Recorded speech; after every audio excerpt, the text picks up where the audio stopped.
이사야 41장 8절부터 20절에 있는 말씀, 이 말씀은 우리 배경을 좀 알아야 해요. 이스라엘 백성이 그 남쪽 북쪽으로 나눠진 분단 국가에서 그 남쪽이든 북쪽이든 이 죄를 짓는 건 똑같았어요.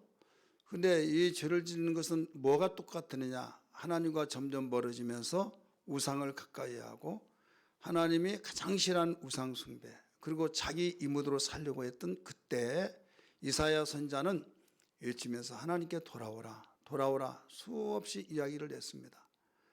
그런데 돌아오지 않습니다. 이때에 그 이무도로 막 나가는 거죠. 하나님께서는 아브라함의 자손으로서의 그들에게 어마어마한 축복을 약속하셨고 그 약속을 따라서 실행하신 분이라는 사실을 잘 알려주셨습니다.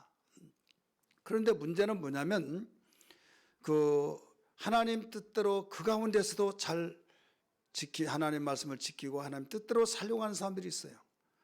그런데 그들을 보고 도전을 받고 참 나도 저렇게 신앙생활을 해야 할 텐데 해야 하는데 그런 마음을 갖지 않냐고 오히려 무리의 법칙이라는 거 있잖아요. 다수의 법칙.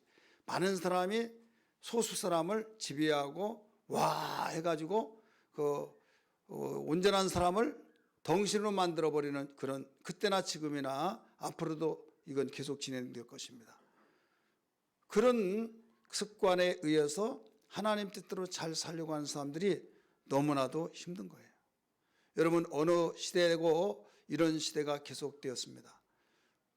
기독교가 복음이 처음에 들어왔을 때 감격 속에서 감사와 감격 속에서 열심히 우리나라도 마찬가지예요. 어느 민족도 마찬가지입니다. 왜 그런가 하면 예수님 믿기 전에는 그 세상 풍습이라고 하는 문화가 있었고 그 문화를 따라서 살기 때문에 모두 똑같은 생각을 가지고 똑같은 풍습을 가지고 살다가 예수를 믿으면 새로운 문화를 접하잖아요. 세상 문화는 거슬러 올라가면 그 우상 숭배 속에서 하나님이 가장 싫어하는 영적으로 보이지 않은 그 우두머리를 올라가면 마귀예요. 그래서 에베소서 2장 1절에서 3절을 세상 풍습을 쫓고 공중권세자의 사로잡힘을 따라서 살았다. 이건 진노의 자식이다. 이렇게 가르쳐주고 있습니다.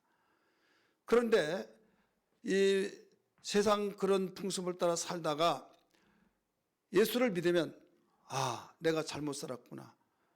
통회하고 예수님 영접하고 이제 하나님 말씀대로 살아야겠다 해서 하나님 말씀대로 살다가 보면 새로운 문화가 이제 시작됩니다. 이 문화를 하늘의 문화, 하나님 문화 이렇게 말합니다.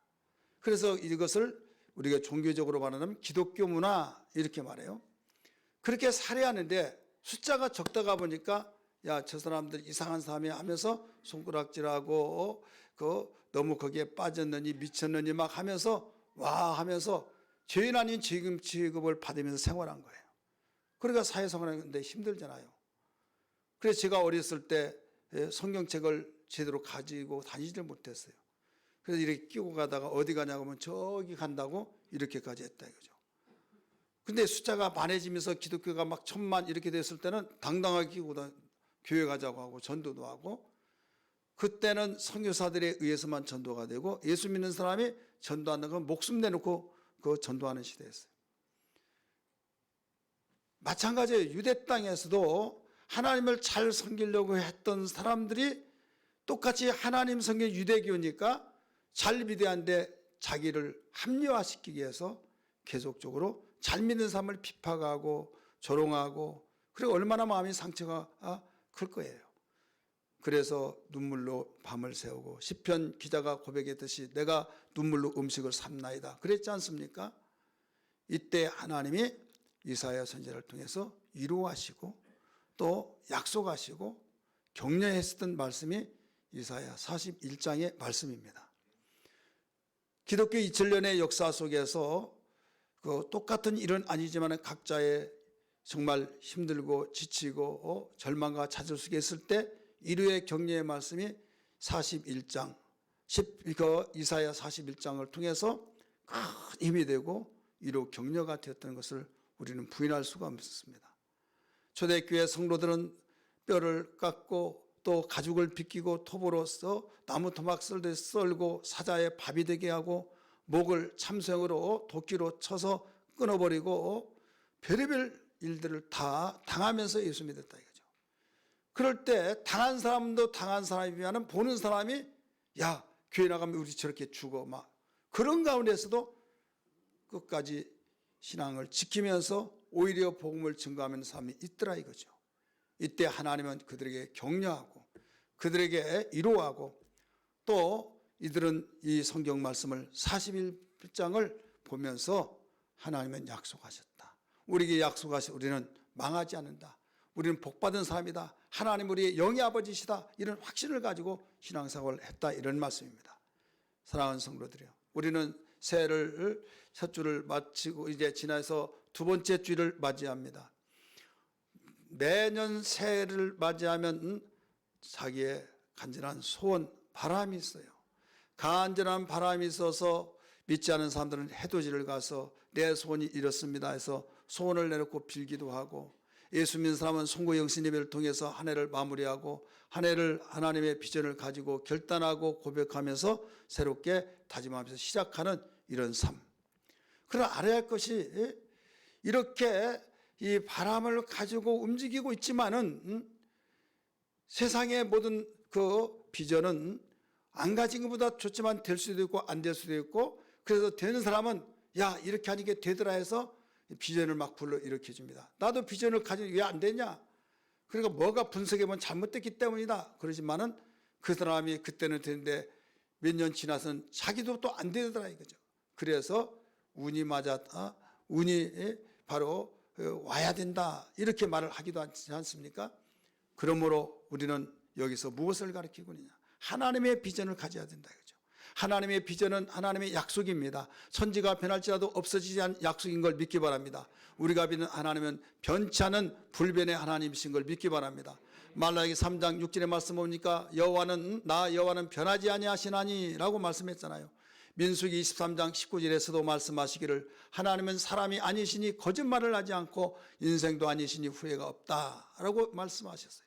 어찌 그 말씀하신 바를 행하지 않겠느냐? 어찌 하신 말씀을 실행하지 않겠느냐고 말씀하시면서 하나님은 반드시 말씀하신 것은 이루어지게 하신다고 말씀하셨습니다. 이 하나님 우리가 모시고 있는 거예요.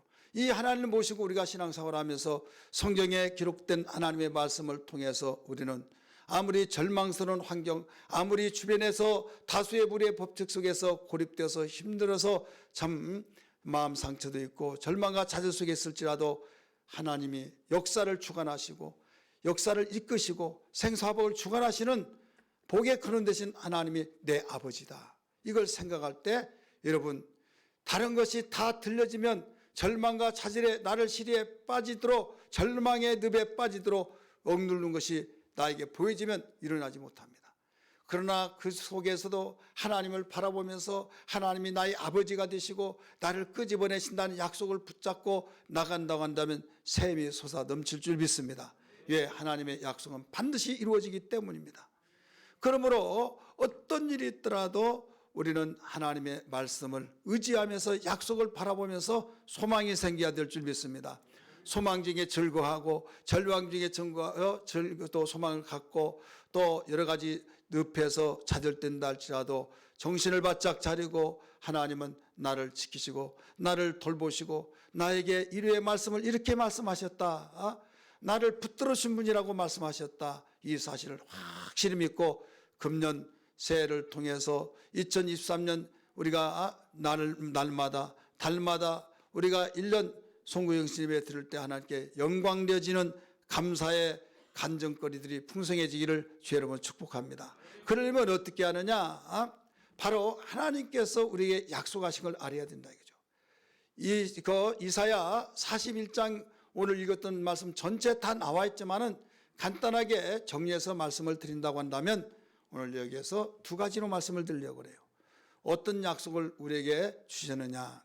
바로 내가 너를 도와주리라 이런 약속을 하셨어요. 한번 따라서 봅시다. 도와주리라. 내가 너를 도와주리라 하는 이 약속. 우리 8절부터 10절까지 그 말씀을 잘 가르쳐주고 있죠. 한번 같이 읽을까요? 시작. 그러나 나의 종 너 이스라엘아, 내가 택한 야곱아, 나의 벗 아브라함의 자손아, 내가 땅 끝에서부터 너를 붙들며 땅 모퉁이에서부터 너를 부르고 내게 이르기를 너는 나의 종이라.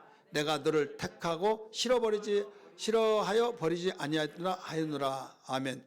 싫어하여서 너를 버리지 않았다. 그렇게 많은 사람들이 있지만은 그 가운데서도 내 약속을 믿고 나를 위해서 살려고 하는 너희들, 내가 다른 사람은 너희를 싫다고 해서 버렸지만은 나는 버리지 않는다. 나의 택한 종 아브라함의 그 벗의 자손들아, 아브라함은 나의 벗인데 야곱은 나의 친구라고 말했어요. 그런데 거기에서 그 자손인데 내가 너를 버리겠느냐 이 말씀이에요.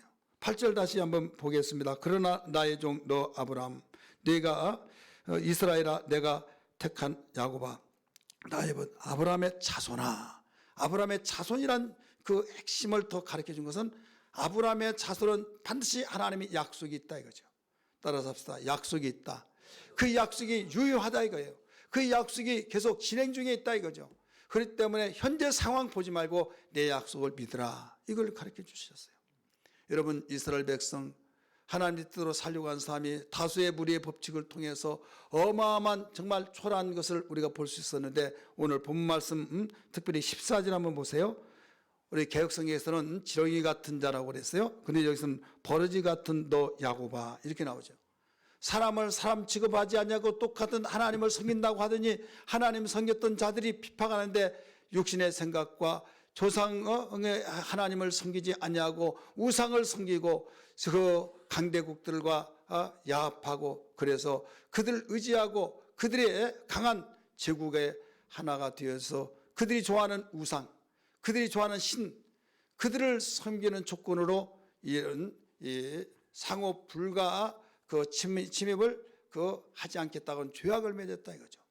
이런 가운데서 그걸 믿고 하나님의 말씀들을 저버리고 이렇게 하면 나라 망한다 하더라도 한 귀로 듣고 흘려버리면서 오히려 그렇게 말했다고 하면서 비웃고 있더라 이거죠. 그걸 믿는 사람을 사람 이하로 이고, 그래서 지렁이 같은 이스라엘 하나님 뜻대로 살려고 한 사람을 그렇게 여기서 선자는 표현을 했어요. 버러지 같은 너 야곱아, 너희 이스라엘 사람들아. 그러니까 하나님의 뜻대로 살면 하나님께 사랑받고 하나님께 귀히 여기고 하나님께서 반드시 책임지시고, 그럼에도 불구하고 하나님 눈에 보여야 안 보여요? 안 보이죠. 세상은 이렇게 흘러가고 있는데 너희들이 이걸 믿느냐? 이걸 믿는 것은 너 정신 차리라. 세상을 좀 직시하고 세상이 이런 생활을 하고 있는데 하나님 믿는다고 되느냐? 그럴 때 육신의 생각, 세상의 지혜는요 독특한 특징이 있어요. 한번 따라서 합시다. 합리적. 모든 사람이 맞아 합리적이 돼요. 또 논리성이 있어요. 또 모든 현재 분위기가 바로 그렇게 흘러가기 때문에 합리성이 되어지며 논리성이 되면서 타당성을 주장해요. 그러니까 내가 잘못 믿나? 내가 정말 야 너 미치지 마, 정신 차려 막, 그러니까 자기 신앙이 정상으로 가고 있음에도 불구하고 내가 잘못 믿는 거지 생각이 되어진다 이거죠. 그러면서 상대방들은 그래도 자기들하고 함께 오지 아니하면 완전히 짓밟아 버리고, 그래서 지렁이 같고 버러지 같고 이런 대우를 받으며 생활했다 이거죠. 이때 하나님께서 강하게 이사야 선지자를 통해서 강력하게 바로 약속을 해주셨다 이거죠. 그 약속이 내가 너를 도와주리라. 할렐루야. 내가 너를 도와주리라. 이 약속은 하나님께서 아브라함에게 약속하신 것을 계속적으로 강화시킨 거예요. 여러분, 우리는 기도할 때 하나님께서 응답해 주시고, 기도할 때 응답해 주신 것은 내가 기도했기 때문에 하나님이 약속을 지켜서 이렇게 믿잖아요. 근데 이 약속은 이미 하나님이 택한 민족이고 택한 백성이고 또 하나님을 신뢰하고 그 믿음대로 살아가기 때문에, 내가 그렇게 살아가기 전에 내가 먼저 선포해서 아브라함을 택하고 아브라함에게 축복했던 그 약속, 지금 아브라함은 죽어서 믿음의 조상이 됐지만 너희들은 그 자손으로서 그 약속을 유효하게 너희들은 알아야 된다. 이 약속을 잊어버리지 마라. 이 약속을 너희는 철저하게 너희는 기억하여서 믿음으로 살아라 이거예요. 사랑하는 성도들이요, 오늘 우리는 이 시대도 마찬가지지 않습니까? 상황을 봅니다. 지금 돌아가는 그 흐름을 봅니다. 진행하고 있는 그 상태를 봅니다. 그러다 보니까 융통성 있게 예수 믿어야 된다, 적당히 믿어야 된다, 그리고 지혜스럽게 믿어야 된다. 여러분, 지혜가 뭡니까? 지혜는 어차피 둘이에요. 세상 지혜, 하나님의 지혜예요. 고린도전서를 지금 새벽에 강의하고 있습니다만은, 세상 지혜는요 굉장히 똑똑하고 대단한 것 같은데, 하나님께서 세상의 지혜를 미련하게 만들어버리고 부끄럽게 만들기 위해서 이해가 될 수 없는 상황을 바꿔놔버린다 이거죠. 여러분, 고린도전서 1장을 잘 보세요. 하나님의 지혜를 가지고 사는 사람은 후회가 없지만은, 세상 지혜를 가지고 사는 사람은 맞는 것 같은데 결국은 틀리더라 이거예요. 100% 될 것 같지만은 0.001%만 안 되더라도 안 되더라 이거예요. 그러니까 야, 이상하다 하면서 그 나중에는 할 말이 없더라 이거죠. 결과가 그렇게 되어지니까. 당시에도 마찬가지였어요. 하나님의 지혜를 가지고 선자의 음성을, 예친소를 더 깨닫고 깨어있고, 오직 아브라함에게 약속하셨던 그 약속, 그는 돌아가셔서 땅이 없지만 그의 아들 이삭에게 약속하셨고, 이삭도 죽었지만 야곱에게 약속하셨고, 이제 모세에게 명한 율법으로서 이제 모든 것을 성문화시켜서 말씀을 선포해 주었을 때, 내가 모세에게 명한 명령대로 지켜 살면은 반드시 형통하리라 라고 가르쳐줬고, 내가 너를 도와주리라, 내가 너를 붙들어 주리라. 왜 붙들어 줍니까? 도와주려고 붙들어 주는 거예요. 믿으시기 바랍니다. 그러면 어떻게 해야 돼요? 붙들어 주려면 함께 있어요, 함께 없어요? 함께 있는 자를 붙들어 준 거예요. 지금 여기에 물에 빠져가는 자, 함께 있는데 빠졌어요. 그러면 그가 도와주는 거지, 여기 있지도 않은데 어떻게 도와줄 수 있습니까? 그래서 10절의 말씀 보면 함께라는 단어가 나옵니다. 우리 같이 한번 읽을까요? 10절 시작. 두려워하지 말라, 내가 너와 뭐라고 했어요? 함께함이라. 놀라지 말라, 나는 네 하나님이 됨이라. 내가 너를 굳세게 하리라. 참으로 너를 도와주리라. 참으로 나의 의로운 오른수로 너를 붙들리라. 붙들어준다 이거죠. 그렇기 때문에 이 붙들어준 자는 함께 있어야 붙들어주기 때문에, 하나님과 함께한 것이 얼마나 큰 축복인가.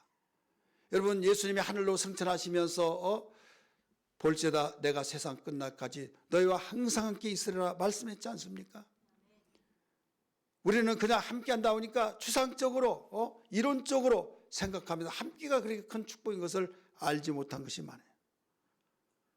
돈보따리가 이게 쏟아지고 나에게 눈에 보이는 가시적인 것이, 내가 바랬던 것이 이루어지고 막 그러면 어마어마한 축복을 받고, 하나님 안 보이도 함께 안 와도 돼, 이것만 있으면 돼.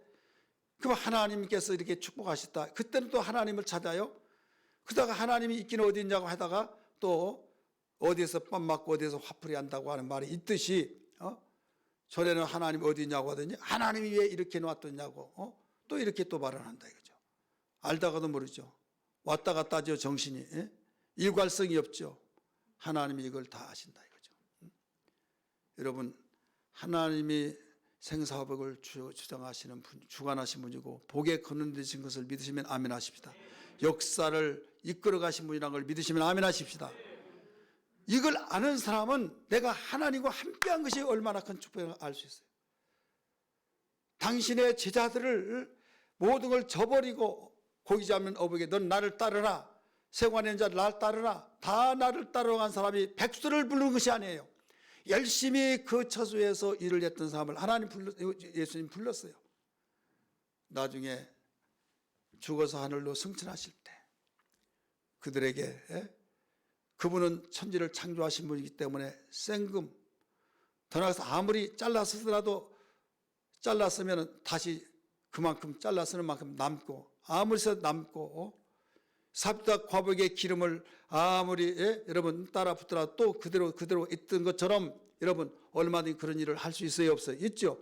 그러면 당신을 위해서 가정일 직업을 다 버리고 예수님 따라다녔으면 그런 생금 덩어리 주면서 너 수고했다, 열심히 나를 따라다니고 내가 다 한다, 이거 가지면 평생 자자손손 먹고 살 것이다, 이렇게 해서 좀 축복 좀 하시지, 왜 그런 거 하나도 주지 않았습니까? 왜 안 주시느냐 이죠. 그런데 내가 너희를 세상 끝날까지 항상 함께 있으리라 하시고 하늘 올라가신 거예요. 그래서 성령을 내가 주겠다고 그랬어요.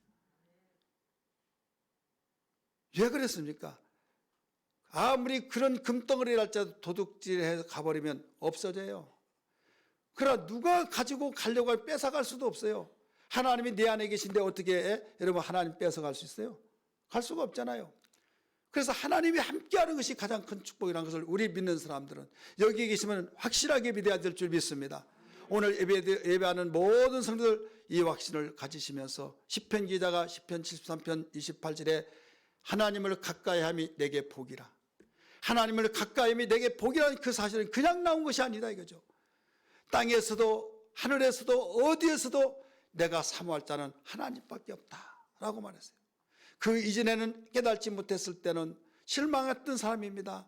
하나님 잘 섬긴 사람이 환경적으로 안 좋고 또 나라적으로 침략을 당하고 위기의 상황 속에서도 많은 사람에게 실망시켜 준 것 같고 그래서 하나님 어디 계시나이까? 하나님 이런 걸 볼 때 내가 하나님 보고 실망했습니다. 실족할 뻔했습니다. 하면서 마음이 답답하면서 이제부터 내가 하나님 잘 섬기고 하나님 가까이 복이라고 말할 수 없습니다. 나는 이제는 담대하게 말을 전할 수가 없습니다. 이랬던 사람이었어요. 그런데 그럼에도 불구하고 성전을 계속 답답해서 성전 찾았어요. 답답해서 성전 찾았을 때 하나님께서 깨닫게 해주셨습니다. 환상 속에 바로 생각을 깨닫게 해주시는데 종아 너 미끄럼판 있지? 거기에 쭉 내려오면 어떻게 되느냐? 그 생각하는 순간에 깨달아진 거예요. 하나님을 알지 못하고 하나님을 멀리했던 사람이 미끄럼판에서 야 하고 했지만은 미끄럼판 내려와 버리면 끝나지 않느냐. 그리고 풀을 농부가 그 풀을 벨 때 꼴을 벨 때 소주기에서 붓는데 그 좋은 풀을 거기서 야 했던데 쓱쓱 베어버리면 그 풀이 어떻게 되겠느냐. 순식간에 없어지지 않느냐. 잠에서 네가 정말 최고의 복을 받고 왕이 되고 네 자식이 또 왕이 되고 그런 꿈을 아무리 꾸고 모든 사업이 잘 되고 모든 것이 다 잘 됐더라도 너 꿈 깨보니까 얼마나 허무하냐. 이거예요. 이것을 가르쳐 줬어요. 그래서 자기가 하나님께 그렇게 대하고 하나님 가까이 한 것이 뭐가 복입니까 하면서 정말 주실 것을 주시고 모든 세상에서 부와 영화를 주시야 하나님 살아계시다 이렇게 축복하신다 그런 말을 해야 할 수 있지 않습니까? 강하고 담대하게 말할 수 있지 않습니까? 그랬던 자신이 회개했어요. 회개하면서 하늘이나 땅이나 사모할 자는 주밖에 없나이다. 시편 73편의 말씀을 지금 하고 있는 거예요. 사모할 자는 하늘에 하나님밖에 없는다. 그러면서 대저주를 멀리한 자는 음녀같이 망하리니 하나님을 가까이함이 내게 복이다 라고 고백했던 것을 분명히 믿으시길 바랍니다. 하박국 선지자도 똑같았어요. 똑같은 상황임에도 불구하고 하나님이 함께 하신 것이 얼마나 큰 축복인가를 알았다 이거죠. 애양간에 송아지가 없을지라도 무화과나무에 무화과 열매가 없을지라도 밭에 소출이 없을지라도 또 양이 없을지라도 포도밭에 포도가 없을지라도 여호와로 인하여서 기뻐하리라. 기뻐하며 뛰놀리라. 뭐가 그렇게 만들었습니까? 하나님의 지혜로 깨닫고 보니까 하나님이 어떤 분이라는 걸 알았기 때문에. 사랑하는 성도들이요, 오늘 우리는 무엇보다도 하나님 바로 알기를 주님으로 축원합니다. 하나님 바로 알면요 하나님과 함께하기 최고의 축복이라는 걸 알게 되고. 왜? 누가 도둑질을 하지도 않아요. 위협하지도 않아요. 속에 든 그들은 보이지 않고 아무것도 없는데 어떻게 위협하겠습니까? 그래서 하나님의 지혜란 것이 이렇게 중요합니다. 우리 금년 주님이 붙들어 주신다고 그랬어요.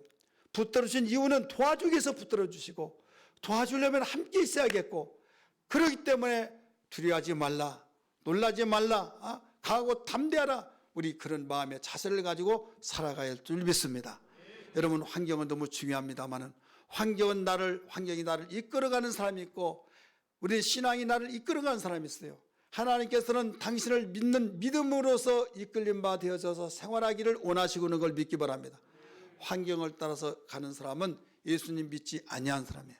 환경 이론이 별 수 없지 뭐. 환경 이론이 별 수 없지. 우리가 육체이기 때문에 환경을 무시하지는 않지만은 환경은 중요한 걸로 인정하지만 여러분, 내 환경이 이렇게 된 걸 어떻게 합니까? 내가 환경이 나 필요 없으니까 이렇게 하지 않잖아. 환경이 중요해서 환경을 좋은 환경으로 만들려고 하고 얼마나 애통하고 얼마나 힘쓰고 있습니까? 그러나 안 된 것을 어떻게 하냐 이거죠. 방관해버려서 모르는데 내가 정말 힘쓰고 애쓰고 하나님 도와주세요 하고 했는데 안 된 걸 이때에 하나님의 뜻이 어디에 있는지 생각하면서 그래도 난 실망치 아니하리라. 하나님 나를 붙들어 주신다고 말씀하셨다. 붙들어 주신 이유는 나를 도와주시기 위해서다. 그렇기 때문에 나는 하나님과 함께하는 삶을 끝까지 믿음으로 살리라. 이런 고백된 신앙이 흔들리지 않아야 될 줄 믿습니다. 때가 참해. 여러분, 성경에 그런 말이 나와요. 때가 참해. 씨앗도 심을 때, 때가 될 때, 나고 또 때가 될 때 여러분 열매를 거두는 거지, 오늘 심어서 그 이튿날 열매 거두는 것이 하나도 없어요. 아이가 급하다고 해서 노년에 아이 낳았다, 임신했다고 해서 그 사람은 하나님 나 무엇보다도 늦게 임신하게 되었으니 아이를 주셨으니 3달 만에 낳게 하여 주옵소서. 여러분, 그런 사람 있어요? 정상 채우지 않으면요 골치 아픕니다. 때가 돼요. 그래서 오직 의인은 믿음으로 말미암아 살리라. 약속을 믿고 하나님은 변혁치 않은 분, 하나님은 반드시 인생이 아니기 때문에 실행하신 분이기 때문에 오직 열심히 믿음으로 살다 보면 거기에서 열매가 맺혀지듯이 거기에서 됐네 이렇게 된다 이거죠. 우리 형님이 이제 복에 대해서 이야기하고 기도하고 그런데 왜 하나님이 나는 복을 그렇게 주시지 않나 했는데 목사님이 그러더래요. 집사님, 하나님이 엄청난 복을 주셨다고 그러더니 뭐가요? 그러더니 그렇게 농사인데 땅이 필요한데 땅도 없는데 2,000평을 주셨잖아요. 그렇게 생각해 보니까 진짜 주셨던 것을 이제 그때 기억이 난 거예요. 기억이 나면서 그걸 알지를 못했는데, 그런데 어떻게 해서 줬느냐? 이제 외삼촌이 사준 거예요. 사줬는데 그 사줬으니까 그 농사가 많아질 거 아니에요. 근데 그걸 까맣게 잃어버리고 그냥 살다가 보니까, 그러니까 하나님께서 기도했던 것이 어느 날 이루어졌는지도 모르게 이루어져서 누가 가르쳐 주더라 이거죠. 목사님이 가르쳐 주고. 이게 뭐냐면 그냥 믿음으로 살아가는 거예요. 살아가다 보면 옆에서 복 받았네, 복 받았네. 이게 여러분 피곤하지 않습니다. 믿습니까? 씨를 심어놓고 나지 않나 언제 났나 딱 턱받침을 찾아보세요. 여러분 씨 빨리 나잖아요. 근데 턱받치고 씨 언제 싹이 나나 그거 보면 미쳐요, 미쳐.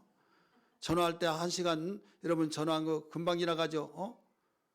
금방 지나가요.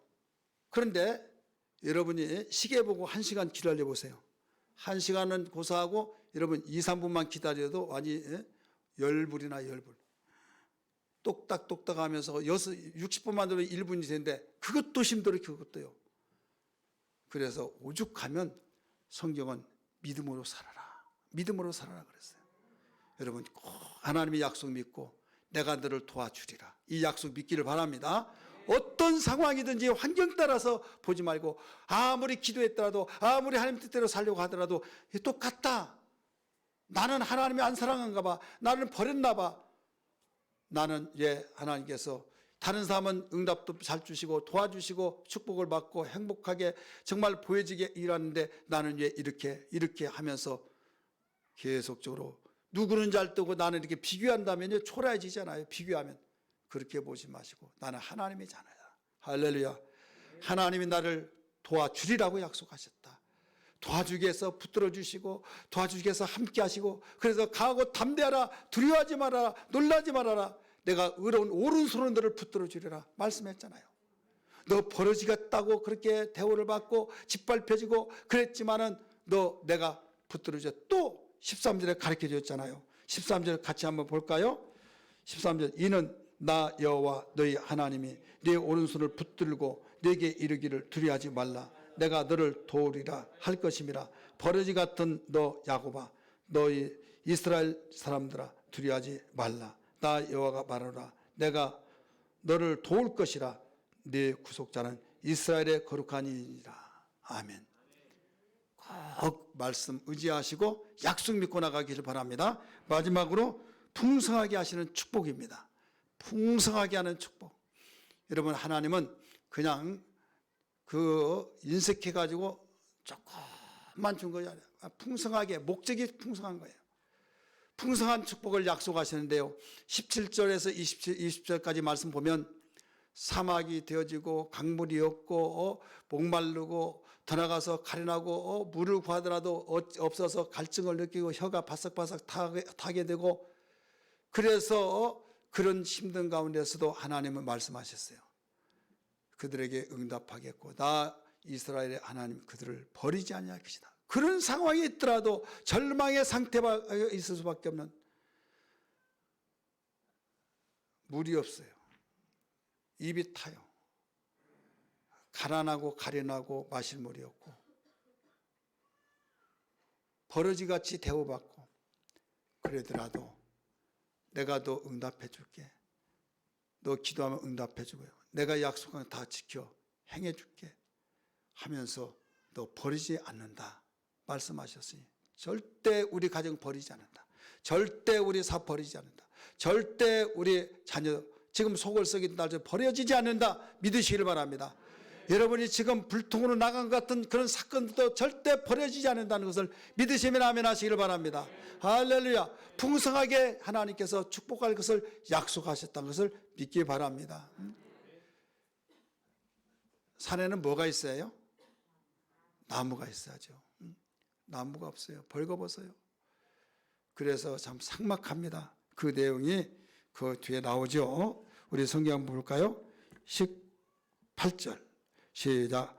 내가 헐벗은 산에 강을 내며 골짜기 가운데 샘이 나게 하며 광야 못이 되게 하며 마른 땅에 샘 근원이 되게 할 것이며, 내가 광야에는 백목과 시뜸나무와 화석류와 들감나무를 심고 사막에는 잣나무와 소나무와 황목을 함께 두리니. 이런 사막과 정말 풍성할 수 없는 조건 속에서도 바로 풍성한 축복을 해준다는 거예요. 사막에 바로 못이 되게, 물이 있는 못이 되게 해주겠다. 못이 있으니까 얼마든지 물을 사용할 수 있죠. 이게 이스라엘 백성들에게 이루어졌다 이거죠. 이스라엘은 그 3분의 1이 그 비옥한 땅이고 3분의 1은 그 비가 오지 않으면 사막이고 비가 오면 괜찮고, 근데 3분의 1 남쪽은 이집트 경계에서는 완전히 사막이에요. 그 완전한 사막을 푸르게 만들어 버렸어요. 도시화를 만들었어요. 이집트를 거쳐서 이스라엘을 이제 국경을 들어갑니다. 성지순례하면. 근데 저 멀리서 보면 막 푸른 나무들 있고 숲이 있고 막 빌딩 있고, 저희가 어디예요? 그랬더니 거기가 이스라엘이래요. 가서 봤더니 거기에 엘림이라는 곳인데 거기는 완전히 딴 세상이에요. 발 하나 딱 딛는 순간부터 딴 세상이에요. 그 전에는 이집트는 황무지가 되고 완전히 사람 살 곳이 못 되는데 거기는 사람 살 곳이 된다 이거죠. 어떻게 됐냐? 이스라엘 물을 파이프라인을 통해서 다 끌어다가 다 스프링클러를 통해서 푸른 산을 되게 만들고, 열매가 감람나무 열매가 열려지게 하고, 야자수나무들이 그 종려나무들이 뭐 수없이 그 자라게 만들고. 어떻게 그랬습니까? 여기서 하나님의 약속을 믿고 이스라엘 이 젖줄이라고 하는 갈릴리 호수에서 물을 끌어다가 거기에 다 펴버린 거예요. 하루에 3번씩 물을 계속 스프링클러서 시간 맞춰놓고 자동적으로 물이 주어집니다. 그럴 때 어떻게 이렇게 되느냐?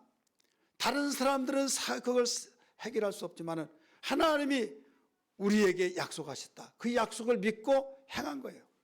행하여서 결국 그걸 보면요, 야, 하나님의 약속을 믿으니까 믿습니다. 그러고 있지 않더라. 믿었으면 행해야 된다 이거죠. 따라서 합시다. 믿었으면 행하는 것이다. 여러분, 믿었으면 믿음으로 행하는 삶이 되기를 주의 이름으로 축원합니다. 그러면 하나님이 일하셔서 바로 황무지를 장미꽃같이 피게 하는 동산으로 만들어주신 것을 믿기 바랍니다. 성경은 말씀하고 있습니다. 신명기에 우리 성경 말씀 볼까요? 신명기 우리 7장 13절 거기에 보면요, 우리 같이 읽읍시다. 시작. 곧 너를 사랑하시고 복을 주사 너를 번성하게 하시고 네게 주리라고 네 조상들에게 맹세하신 땅에서 네 소생에게 뭐라고 그랬어요? 은혜를 베푸시며 네 토지 소산과 곡식과 포도주와 기름을 풍성하게 하시고 네 소와 양을 번식하게 하시리니. 아멘. 거기에서 은혜를 주시며 토지의 소산, 곡식, 포도주, 기름 풍성하게 하시고 소와 양을 번식하게 하시며, 여러분 하나님이 약속을 믿고 사는 사람들을 향해서 이렇게 일하시기를 작정하셨다는 걸 알아야 될 줄 믿기 바랍니다. 그래서 믿음이 있으면 행함이 같이 따라다닙니다. 근데 믿는다고 하는데 행하지를 않습니다. 안 믿으니까 행하지 않는 거죠. 예를 들어서 목말라서 죽게 되고 막 또 양식이 없어 배고파 죽겠는데 여기서 1km 가면 물도 주고 양식도 준다. 그러면 가겠어요, 안 가겠어요? 가야 안 가요? 믿는 사람은 가고 안 가는 사람은 안 가요. 이런 세상에 누가 줘요? 그 사람은 안 가요. 여러분 그 말을 믿으면 가요. 하나님 말씀 믿으면 우리는 순종하고 믿으면 우리가 움직여진다는 걸 믿기 바랍니다. 그래서 믿음은 행함과 함께 일하고 행함은 믿음을 온전케 하느니라 라고 말씀하신 걸 믿기 바랍니다. 구약의 이 모든 것을 신약에서 성취를 다 해놓으셨어요. 누구를 통해서 성취했냐? 예수 그리스도를 통해서 성취한 걸 믿기 바랍니다. 여러분 요한복음 4장 14절의 말씀 보면 어떻게 가르쳐 주셨습니까? 수가성 여인을 통해서 이런 말을 했어요. 같이 읽을까요? 내가 주는 물을 마신 자는 영원히 목마르지 아니하니 내가 주는 물은 그 속에서 영생하도록 솟아나는 샘물이 되리라. 영생하도록 솟아나는 샘물이 되리라. 마르지 않는 강이 되어지듯이 예수 안에, 바로 예수님 안에는 그 샘물이 있다 이거죠.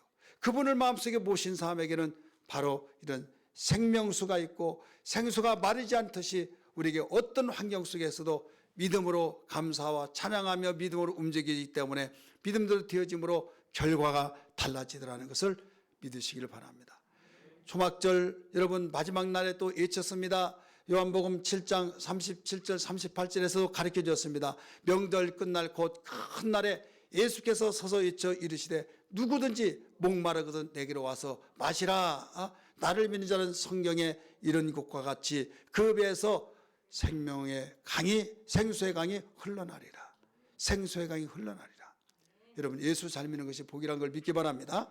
여러분 예수 안에는 행복이 있고 보장이 있고 소망이 있고, 여러분 절대적으로 이루어지지만은 예수 밖에서는요 될 것 같으면서도 안 되고 될 것 같으면서도 여러분 절대로 100% 보장받을 수가 없어요.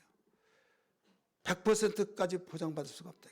예수 믿으면 여러분 하나님이 인생이 아니시니 변혁치 아니하시고 인생이 아니시니 시건치 아니하신다. 반드시 하신 말씀을 실행해 준다는 것을 믿고 2023년도를 힘차게 행진하기를 주의 이름으로 축원합니다. 기도하겠습니다.